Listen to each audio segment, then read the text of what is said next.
Well, welcome to the Business Spotlight series. My name is Tanner O'Brien. I'm a senior partner here at Action Coach in Central Texas. Today, I'm sitting down with my guest, Tim Dowling, who is a developer and broker here in the Austin market.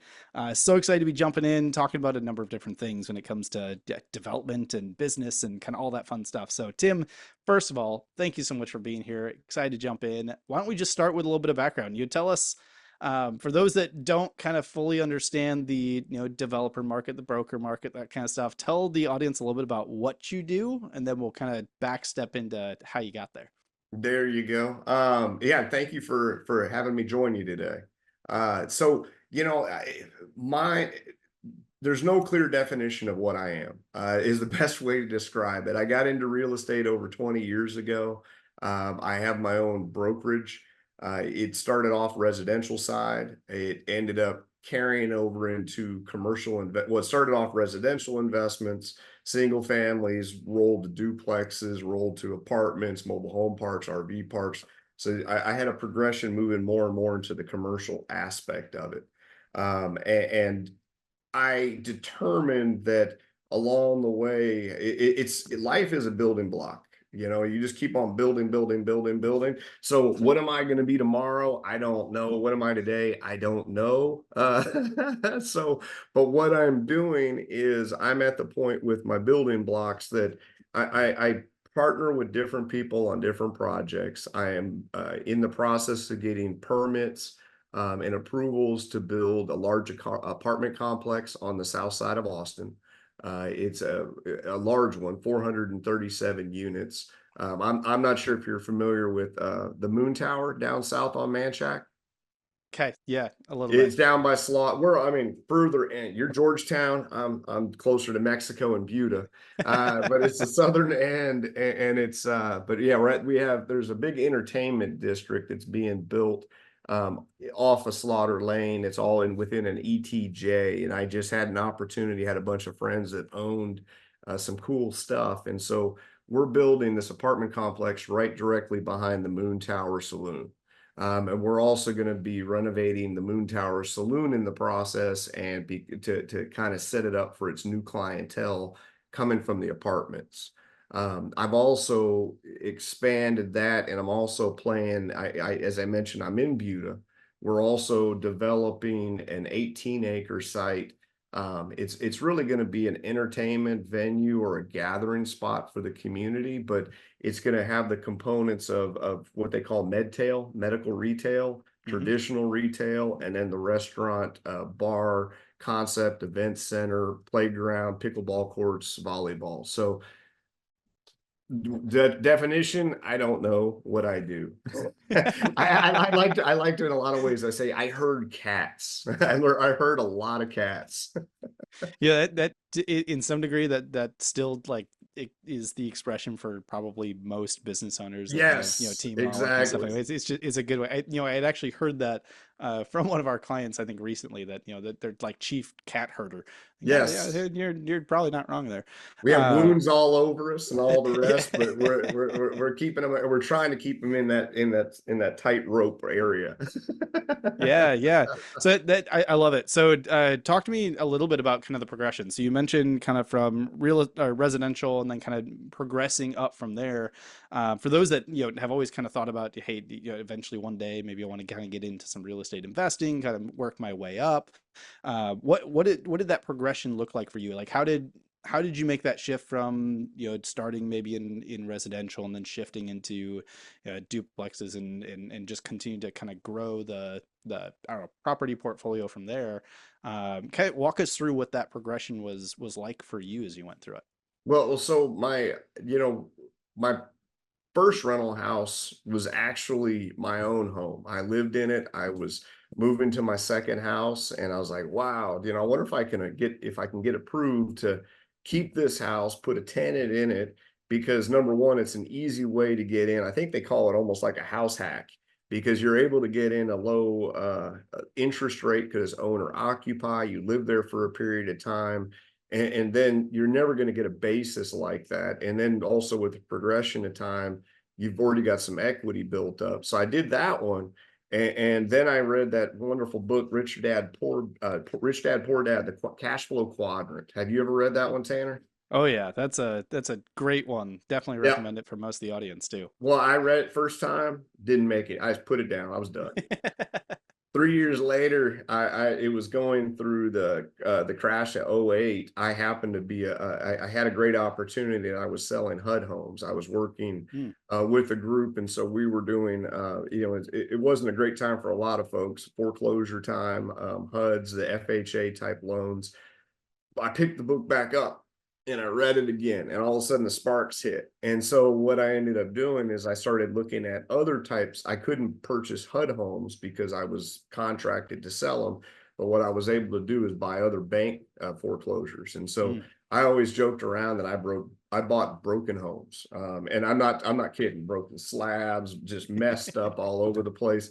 I get them for pennies on the dollar, invest some money, and I'd put a tenant in it. My plan when I first started was, okay, this house is going to be this kid's tuition. I have 3 kids. This house is this next kid's tuition, which I didn't expect to happen is what after a tenant would move out after a couple of years, I'd go back and look at it. And if when at first I won't say I was the best landlord. I should have been more active. I should have been more there, but I was really busy. And I had one of my houses where I was like, I walked in and I was like, man, did this guy rub his butt on my walls? I don't get it. It was dirty. So I was like, okay, I got to repaint it. I'll release it. And then I was sitting here looking at the house, and we now are in probably 2011 or 2012 where the market was starting to creep back up.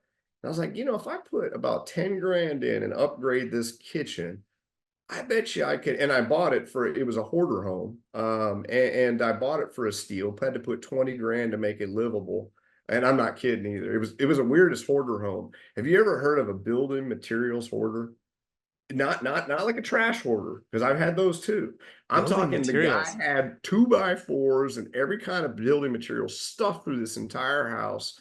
He had a living room that he just had enough spot for a chair, and you could see where he sat with his pocket knife and would chunk it into the wall. Anyway, AC was out, roof was bad. It was like, this is for me. Anyway, I looked at it again and said, if I do this, I think I can end up pulling out about 100 grand in equity. And so instead of all of a sudden thinking this is going to be my kid's college tuition, I said, well, if I do this and I sell it, I could then do a 1031. And then what I Mhm. did with that one house is I then bought 2 duplexes. And then same thing, because I buy broken stuff. I found a couple broken duplexes.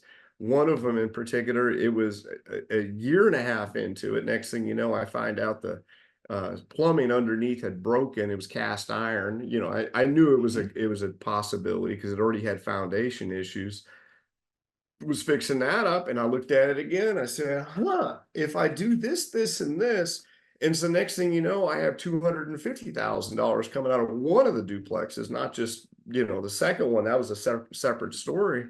And I was like, wow, if I do that, I wonder what I could upgrade to. And that's when I got into an apartment complex. And Mhm. so, and then it became a steamroller effect. And then over time, what it was is, wow, you know, I was buying resale properties, fixing up a lot of stuff. It's like, why don't I start making new stuff that I don't have to fix? So that's where my next, my focus has fallen. Did that Oh help at man. all, Tanner? Oh, it's 100. Yes, I love the progression of it, Yeah, and like to give you a little bit of context, like I get excited about that entire journey. Kind of my background before kind of getting into this whole coaching thing is my grandparents own a real estate brokerage up in Iowa. I've been around the real estate world since I don't know, they've been doing it for like 50, 60 years, something like that. nice. So been around it for a long time. Like I grew up in the with parents where they would buy like the worst house on the best block, and then like we'd spend a few weeks or months like renovating it, and then we lived in Yes. it for a number of years, and then we'd do it again. They had that My tax thing down. Yeah, yeah. Like our first home, coming out of college, same thing. We Yeah. bought a house for, basically dirt cheap, put a whole bunch of work Yep. into it, lived in it for 3, 4 years, and sold it for more. And in hindsight, would have been smart to keep some of those and rent them out. But life lessons learned along the way. Well, man, I tell Uh, you what, and I'll just jump completely diverted again. One of the thoughts I've had for, for young folks before they start having kids and making it harder for moving around. I mean, the ideal world is you buy a house every 2 years, a piece of junk, you fix it up, you live there, then you get all the tax incentives to be able to sell it because you have, as a married couple, $500,000 of profit you're not getting taxed on. Do it again, do it again, do it again. But mhm. then all of a sudden the kids start coming, or and it that becomes unfair, or a wife that says no more broken homes. Well, that lends to a really good question of like, so you're looking at today, doing a little bit more on the development side, building some things that are brand new. Yep. Do you still do some residential? Is that just kind Done. of completely off the table now? Done. Yeah. All I, right. I I have one last rental. I've been selling them off actually to fix my, or get my fix taken care of for my development stuff. You hit a point. What I learned on single family was there's you do real well, but the reality is you really don't make cash flow. You get cash flow, but you're piling it up in a bank, but then you're paying for an AC, you're paying for a roof, you're paying for a plumbing check. And but what's happening though is your money is increasing, but it's all in equity. It's growing this equity train. And then you start looking at that equity and saying, how much unused or unrealized dollars do I have now stuck in that house? Because it's yes, I'm making this cash flow, which now is maybe instead of 250, and now it's $500 a month. But now I've got $150,000 of equity. What can I do with that 150? I mean, Yep. you can buy 3 houses with that 150, or you apply it to something else where you get a higher rate of return. So as your equity grows, all of a sudden you have all this unrealized income that you have to start pondering. So I've been burning them off. I've got one left, and it's actually funny. It's my first rental. I still have it. Oh, I haven't been able to cut that loose yet. I've thought about it. I threatened, but haven't done it. oh, that is awesome. So I had a couple other questions that kind of came up that I thought would be maybe valuable for the audience, especially on this particular topic. And I'll give them kind of both to you, and then we'll kind of tackle one at a time. But the first one is just like how do you go about finding deals? So as you're looking for different opportunities, whether it was back when you're looking for the deals on residential to kind of how you look for deals today. Yeah. So that's kind of one part of the question. And then as you look more towards the development side, like you'd already mentioned, you've got a few partners in the developments, that sort of thing. It's a little bit more of you got to come up with some cash. You got to kind of fund some things on the front end. What does that process look like? How does somebody make that leap to, I had a little bit and I'm putting things out and it's just me, to shifting over to now I'm looking at how do I bring together partners and being able to do something a little bit bigger, because it is, it's a different kind of game once you get to that. So let's start with just finding deals. Advice or just thoughts, or like your experience in going about and looking for deals, and what that process looks Well, like. you nailed it on the head. For you find a nice area, like let's say if we're talking on single family, pick a good neighborhood. You find the smallest on the block, possibly the most beat up on the block. Jump on that. Make sure it's got the right street appeal. Don't have that road right driven right into it. Make sure street appeal is king. If it's ugly, it's fine. You can fix that. But the street appeal, just overall of what it can be, is king. And as being up in Georgetown, you guys are absolutely on fire up there. Even with us in a horrible economy, you're still just flying. I'm down in Buda, same concept, but it's just out of control. But it's you focus in, because I actually was reading something the other day, is what's the difference between, I might be willing to pay more, but I could go down the street, I could pay less, and so doesn't that mean I have more potential? The answer is no. The potential is finding that right neighborhood that has that upper end concept that you can play forward to, and it all the numbers will work out. But for me, it was what I've learned over time is becoming hyper localized. I don't play. Some people preach that you can buy stuff all over the nation. I actually was buying stuff all throughout Texas. Single family, I stuck to within probably 20, 30 miles of myself. But in terms of apartments, I bought one in Houston, and it was 140 something miles away. I'll never do that again. I sold it. I had a mobile home park down in El Campo. Sold it. I don't want to drive. And what I realized a few years back, focus in on the area that hopefully you're in a good area, Georgetown being one, and I'm in another with Buda. Focus in on it. You'll find the opportunities. You don't have to go hunt them down all over the country where you don't know anything about it. I know everything there is to know about Buda. I've been here for over 20 years. I've lived in the area like 35 years. Same thing with you in Georgetown. You know what's happening around the corner. You understand what the community needs and wants. Focus in on what you know, and don't run around for it. Hmm. I had a mentor kind of share at one point, especially when like starting out in getting your first like investment properties, things like that, is that you got to go, oh, what do you say? Like, um, it's best to go flush 100 toilets or 50 toilets or something like that to you basically go in and see a bunch, so that Yes. you know enough about an area, you know enough about like the properties. Knowing what you know today, is that like advice that you would also kind of Oh give? yeah. Is all right. And there, what is it? You create a set of rules when you buy, Mm-hmm. and do not deviate. Do not, I mean, I deviated, and I paid the price. I had a great education from my paying the price, but I will never deviate again. And I also, once again, you have your criteria list. Like apartments, I went for a time where I won't buy anything that's anything older than 1985. Well, Mm. I bought a 1960 because the numbers all made sense, and I had already flushed 150 toilets, and I was like, I can make sense of this one. But I broke other rules involved too, and I learned a lesson. Don't break your rules and follow your gut. Oh man, I love that. That See was this hair, probably. Tanner? You see this hair? That's what happened. Yeah, I love hearing the like the actual stories, like because that when I went through kind of with this mentor, and that was one of the things, was like set your rules, like write Yep. them down, have them, don't break your rules. So Don't it's break them, nice to because hear that. everybody will tell you, no, it's okay. Oh man, that's fantastic. So let's take the other side then. Deals today, a little bit different than what you looked at in the past. Bigger deals, bring in some partners. Like how do you bring something like that together? Like what have you had to learn to get to the point of like, all right, we're going to do a development now. We're going to bring in some additional partners. We're going to raise funds. Like whatever that ended up looking Yeah. like. Talk us through that a little bit, because obviously that's a very different game than going after your first residential investment property. It's kind of like the same thing as you have a rule list. You've got to find people along the way that you like and trust. That is huge. You can even not like somebody, but as long as you trust them, you potentially can partner with them. I prefer to like and trust.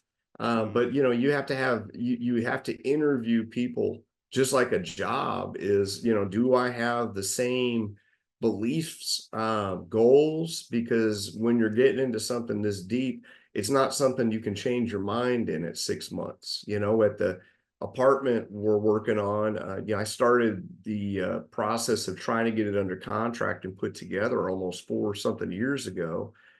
We finally got under contract a little over 2.5 years ago. We've been in permits for 2.5 years. We're in Travis County, and so it's a long, painful road, and there's a lot of money and risk involved. And so you've got to make sure you have the people around you that makes sense, and that you can have very direct, open conversations with. And mm, your teams change over time too, with different types of product. Once you have, when I saw the business spotlight, as a company, I don't really have a company. It's me, and I pulled together people around me that we all have the same general belief cycles and such. But members of it, another opportunity comes about. You have to relook at that opportunity, and is it a different group of people that makes sense for that part? So but once again, you find a group of core people that they have the talents that make sense, because everybody you do bring along costs money, and not today. But when you're looking at when you're developing something, the more people you put in a pile, that's the more times it's getting cut up in the process, and how much time you're spending in it, you've got to make sure it makes sense for you. Mm, But in terms of so going back to, about the I do think one thing is really important, and I changed my rules, like I mentioned a couple of years ago, where I became hyper localized. When I say that, my joking comment I make to a lot of people is I won't invest more than 20 miles from my house. Reality, it's 10. I mapped it out. I will not play within anything outside of 10 miles from my house because number one, I love my community. It makes a lot of sense. And I know, and what I've done here is I created a localized meetup focused on commercial development. And I have a lot of city leaders involved with it, mm, and other developers, brokers, and other people all playing within the same piece. And so opportunities come, and it's following the gut, listening to it. And I had one mentor along the way said, it's either automatic yes or automatic no. You do not, if you even hesitate, it's a no. And mm. it's a great rule. I like that rule. That's one that's kind of come up in, I was rereading a few of my books, and one that was a topic that kind of came up like, ah man, I need to remember that one from time to Yeah, time. if you hesitate, no. So I love it. You know, I've got kind of one more question that I wanted to go back to on kind of the residential side, especially for those that are just thinking about getting started or kind of in their first couple phases. When you look back and knowing what you know today, and maybe just kind of the experience that you had, when you're looking for those first couple investment properties, do you tend to recommend looking for ensuring that they are cash flow positive on day one?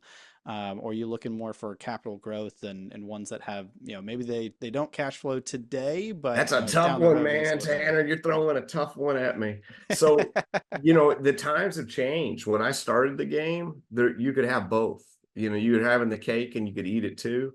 So I had the cash flow and I knew I had the equity growth. So there's multiple facets. And then there's also the third piece, which is tax incentives and deductions. So Mm, it's actually three pieces involved that make all sense. The problem is nowadays, Georgetown, Buda, Austin, the numbers are rough. And so you honestly can't, you're not going to cash flow. The only way you're going to cash flow is if you throw more money in the pit. And then you can run into the question, well, is there a better use for my money? I've kind of learned along the way is go big. There's no reason to go small. And I mean, nowadays there's things such as syndications. I play within syndications. I create them for my own investments where I can bring in people that understand finances, they understand the risk of their investment, but they're only risking what they're putting in, but they get to play it at such a higher scale and let someone else suffer. I honestly can't tell you, coming from the residential side and having that is what started me off. I don't see a reason to start small. I mm, don't. It is long, but once again, it goes back to not believe in a story. You got to believe a person. You got to understand the numbers, and you have to have a lawyer look over documents to make sure it says what they say it says. Um, but in terms of, I wish I could say, yeah, go buy an investment house, but I just helped someone do it because they wanted a place in our localized area. The house cost, it was a good spot to be, but it really wasn't anything exceptional. And a little over 400. They had to put $250,000 into it to actually make it cash flow. They ended up paying it off straight up and just saying, I just want to have it as an investment. I had the cash. But when I broke it down on the charts, the reason you have to do it at the 250 because you have to play in insurance, and insurance is an uncontrollable device. We've seen the numbers escalate so dramatically, and that's commercial too. Property taxes, the mhm, tax man just loves to take it, and mostly when you're in an investment property, you don't have a control mechanism that stops how much they can try to take you for. And so when you start putting in all your variables, and then you got your property management expense, unless you're going to do it, you've mhm, got to have a sizable portion down just to cash flow. But now let's say that 250 you just spent, Well, if I put that 250 somewhere else, and let's say I'm getting a return, 8%, which one makes more sense? And Mhm. it I'd say the 8%. Because not only that, with the commercial properties, the part that I've had to learn along the way, because when I started, I didn't even perceive the commercial gain. It was just a progression that took effect. But you don't factor in the part of they have. There's another book by the Rich Dad Poor Dad series called Tom Wheelwright. It's Tax Free Wealth. Have you ever read Mm. that one? I don't think I've read that one yet. It might be on Read my it. list somewhere though. Add that to your list. Make sure you get the most recent edition. It'll make your head hurt with sparks going, oh my Lord. Once you realize all the things that are set up by the government that let's say they're either it's not efficient for them to do or they're not capable of doing because they have so many layers of it that would make it non-profitable. If they say, hey, Tim, why don't you go build an apartment complex? And what we'll do for you is we'll do this thing called bonus cost segregation. We're going to depreciate this thing in a short amount of time, and you're going to get all the tax benefits. Trump made a statement. It didn't go over well against with Hillary at a speech one time. Do you remember it by chance? Uh, Probably not specifically, but Okay. I feel like I could think of a lot of different times where that might be the So case. what it was is there's a lot of things. I'm not going to give you any idea where go. Well, I'm libertarian, so I'm the guy in the middle. I'm like, just leave me alone. Let me do it. But anyway, his Hillary said he doesn't pay taxes. Well, what he should have said is, no, I'm doing what the government has asked me to do, and because of that, they're giving me this financial incentive to help them. But instead he says, oh no, I'm just smarter than you. But if he would have actually used the words and described, I mean, because the tax book is this big, but when you look at it, the start about owing taxes is here. The rest of it is if you do this, then this is how we'll benefit you. And so once it's going back to your idea of the residential, yes, you get some depreciation, $200,000 home, maybe I get a couple thousand off my income per year for my deductions. But when you're talking on this larger scale piece, yes, I might not be getting this huge cash flow. I might be getting my 8% return over time. But on the backside of it is, well, what if I'm wiping out almost, $100,000 worth of income? Then there's going to be a recapture. I won't go, there's a whole nother story to go with it. But so Tanner, to your question is I wouldn't go small. Hmm. I love that, and I love the how you kind of take us through kind of the thought process on that because that's where the golden nuggets are. So I Yep. appreciate you taking us through it. Well, Tim, I know we've covered a ton of ground. I could literally sit here for like 2 hours and just we could really get into stuff, but I do want to be And then we respectful start of digging time. into Tanner too. Yeah, that's right. That's right. So, as we kind of start to wrap up, I've got a few rapid fire questions, just kind of pull some Yep. additional wisdom nuggets out for the audience. So the first one here is when you look at kind of your journey throughout kind of this entire path, right? What would you say for you has kind of been your key to success? It's you got a dream and you don't listen to the others. You just keep on playing forward. If you got an idea, don't listen to the noise. Because I don't know. It's on the back. I don't know if you can see. I'm an Iron Man. And when I decided to do it, I'm not an athlete. Never been. I decided when I hit 50, I saw an Iron Man back when I was in my 30s. I said one day when I hit 50, I was like, man, if I don't do it now, I'm never going to do it. And it was in the middle of COVID. Everybody said, you can't do that. You don't run, you don't bike, you don't swim, you don't eat right, you can't do it. And they were mostly telling my wife behind my back. And my wife said, you don't know him. I don't listen to white noise. When I decide something, I play forward. And you Mm, get your education, learn everything you can, but don't only listen to those that you truly believe in and admire. Don't listen mm. to the people just to listen. Ooh, that is really good. Kind of a different question, but similar type of vein. Advice. If you could give other we'll say entrepreneurs and business owners specifically, if you could give them just one piece of advice to leave here with today, what would you want to leave them with? I think it's just dream big. I like that. That was not very specific. Hey, everything's got to start with a little bit of dream, man. Well, and that and So that actually, Tanner, I'll go back a little bit and I will fill in a little bit on that. So, the idea of what I do I have piles of cash? No. What I do is I find opportunities that make sense.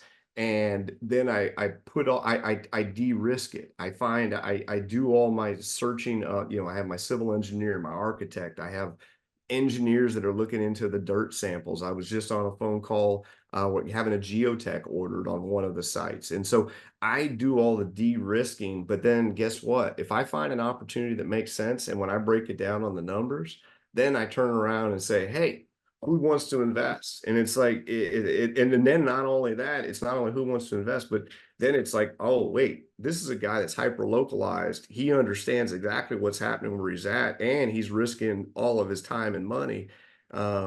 Yeah. So that's what I tell you is dream big because ooh, if you dream big, everything else will come. ooh, I really like that. I wrote that down. Find the opportunity that makes sense and then know how to de-risk it. Yep. That is really that's a good nugget. I like that one. That's one I'm taking. Hey, all Uh, right. I got you a nugget for the There day. you go. There you go. So one more rapid fire question, then we'll kind of get into the final wrap up of the day. Yep. And this one you've kind of already hit a couple, but book recommendations. You mentioned Rich Yep. Dad Poor Dad. You mentioned Tax Free Wealth. Any other like book recommendations that you would give to the audience as ones that kind of stood I out to actually, you? because Or, I was thinking about it. I was like, yeah, what if he's going to ask about a book? So I got one to show you. So this one's cool. Confessions of a Real Estate Entrepreneur. It's by James Randall. I love this book. It really kind of helped break down the concept of commercial real estate because it's a very much of an alien object for most. It was an alien object for me. I mean, I surround myself. I'm a voracious reader. This book, everyone oh, you like my dollar in it. Anyway, this thing, everyone laughs at me when they see me reading it because it looks like a high school textbook, and it probably is. But it's Real Estate Development Matrix. This breaks down all the way from owning dirt and what the process is involved with it, all the way through taking it all the way through construction. But for me, it's focused on the commercial real estate aspect and development. oh, that is so cool. Excited. I get to add new books to my list. That's always a fun thing for me. There you Uh, go. so I'd start off with here for you because the other one you'd be going, wait, dirt. I don't know. I might enjoy it. I don't know if everyone in the audience will enjoy it, but no, that's fantastic. So before we get to the final question, I love to just kind of wrap these things up on. For those in the audience that want a little bit more information, maybe want to connect with you, just say, "Hey, saw you on the Business Spotlight," that sort of thing. Anywhere we can advise them to go to learn more information or make some connections with you. I honestly, I don't even know if I'm sure my brokerage site is still up. Let me just check before I give it. Let's see. I'm not, yeah, I'm not a very good broker anymore. In terms of advertising myself, let's see. Look at that. Let's try this one. That was a bad gateway. Um, This is funny if I'm not going to be able to provide it. Okay, there we go. My real estate website, and this has nothing to do with anything what I'm doing today. This just it's I've always considered it my placemat for real estate. I've had it for 20 years, but it's btmrealty.com. So B as in boy, T as in Tim, M as in Mary, REALTY.com. You can find my contact information in there.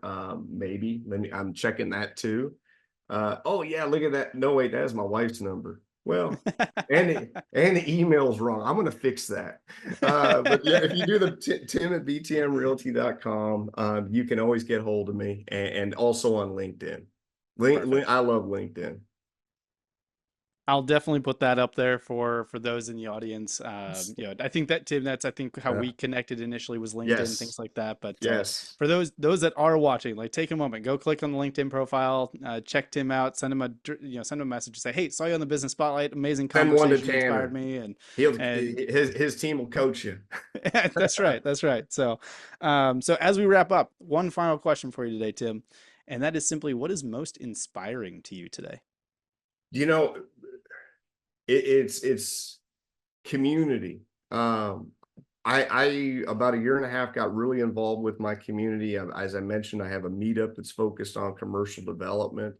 And it's interesting because I've always pictured myself as an introvert in a lot of ways. But being a member of my community, my localized community, has been just absolutely fantastic.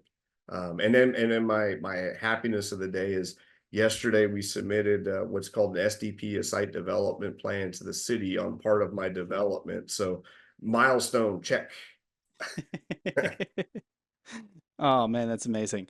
Tim, I want to say thank you again. This has been a genuine pleasure. As I said before, I could easily talk your ear off for, another hour or so, but thank you so much for sharing the time and giving some really good wisdom nuggets, especially for those that are interested in kind of this real estate game Hey, as they before you continue on their finish, journey. Tanner, what's your book? What's my book I got to read?